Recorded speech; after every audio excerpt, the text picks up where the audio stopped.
Anything else? I know some of you has had questions about an incident in Center City involving a male in a mask. Captain Smith from Central Detectives is here. He could go over that. I know some of you have the images that are appearing on social media, so he'll explain that to you and give you a little more on that. Jason. Yes, sir. All right. Good afternoon, everyone. So the incident that the Deputy Commissioner is speaking about occurs basically on early Wednesday morning, August 12th. So I have I broke down a timeline of the events that this male or suspect was going to be involved in. It took place over approximately 15 to 16-minute time span. During that time span, he was able to accost a good many of people, most of which haven't come forward yet.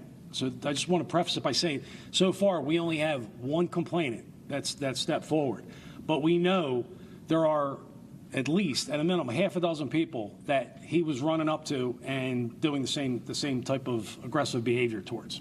So I'm just going to go with the timeline that I broke down for you. So approximately 5:18 a.m. This is the first time that we observed the male in the intersection of 15th and Chestnut Street. He's actively engaged in running up to people. It looks like he's attempting to scare or antagonize them. He's also observed, which is a tell, holding a cell phone in his left hand, and the screen appears to be lit during much of our video. So it's a clear indication that he's filming this for his own purposes. 5:20 a.m., the male enters a Dunkin' Donuts in the 1500 block of Chestnut Street. He's refused service due to wearing this mask. He begins to lift it up. I guess he decides better. His behavior is slightly erratic. So he's refused service, and the male exits the store. 5:25 a.m., male's observed standing on the southwest corner. This is at 15th Street and South Penn Square, and he appears to be running up to people at that location, engaging in the same type of behavior. 5:28 a.m., he walks northbound on 15th Street. So he crosses the street, and now he stops at 15th and Market, and this is on the sidewalk in front of Dilworth Plaza. From there, 5:31 a.m., he crosses back over to the west side of 15th Street, approaches a male who's wearing a safety reflective vest, and he proceeds to say something and start chasing this male all over the place. So that male, the male with the safety reflective vest, he runs north out of view of our cameras. So then at 5:33 a.m., our suspect then stands by the escalators. This is the escalators that lead down in the suburban station at 15th and Market. Then he's observed running behind our complainant, who's jogging. As she's jogging northbound on 15th Street, on the east side of 15th Street. Male then gets in front of our complainant. He's holding a cell phone up in front of her, at which time he asks her, "Are you ready to die?" Complainant appears startled, at which time the male asks her again if she's ready to die. Clearly, she's not ready to die. So she takes off southbound on 15th Street. In the process, she injures her leg. The males observed pursuing her back in the direction they had come from Market Street.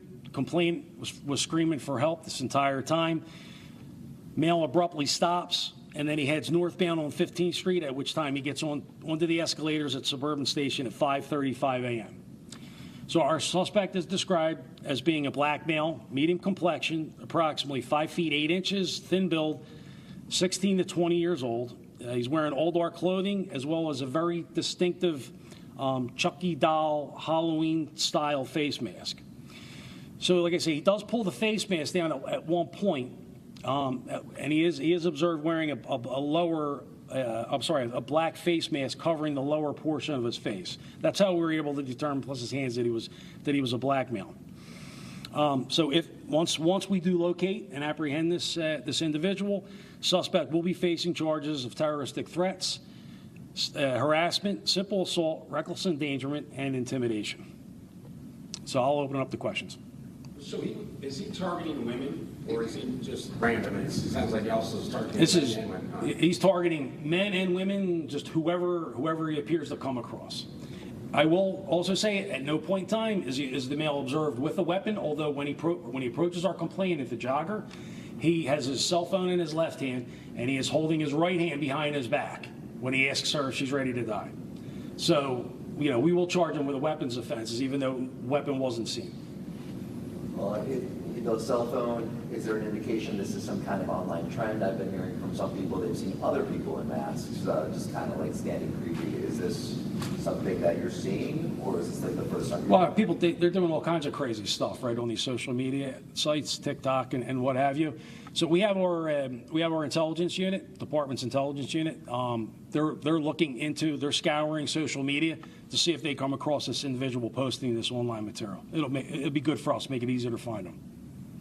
Any warning for people that might get some crazy ideas from this? Everyone's trying to go viral nowadays, so this is serious. He's facing very. You're talking about for would-be offenders? Yeah.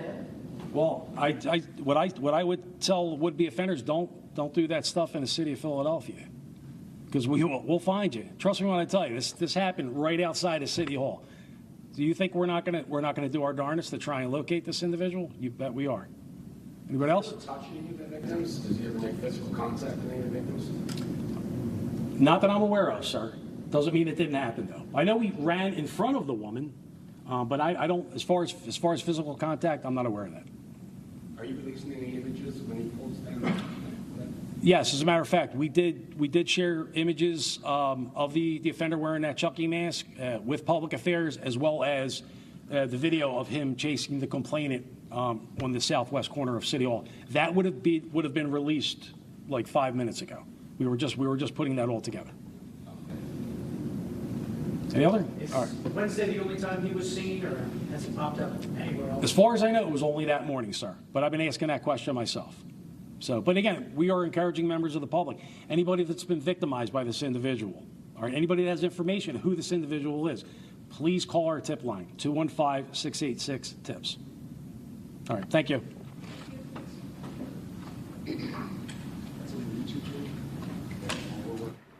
All right, a lot of new information from the Deputy Commissioner on the deadly shooting of Officer Al-Hussein Berry, as well as that masked man situation.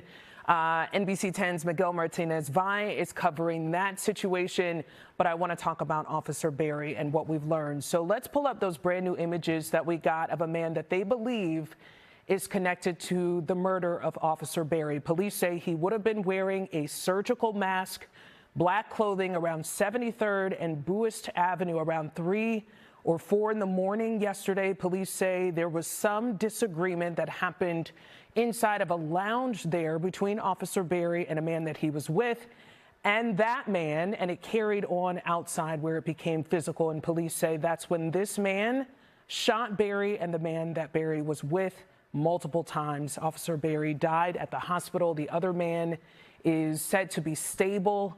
Officer Berry's funeral was today in accordance with his Muslim faith. We saw many people there, many officers there, his family members obviously there, as well as loved ones. NBC 10's Brian Sheehan was there as well and spoke to them about this great loss.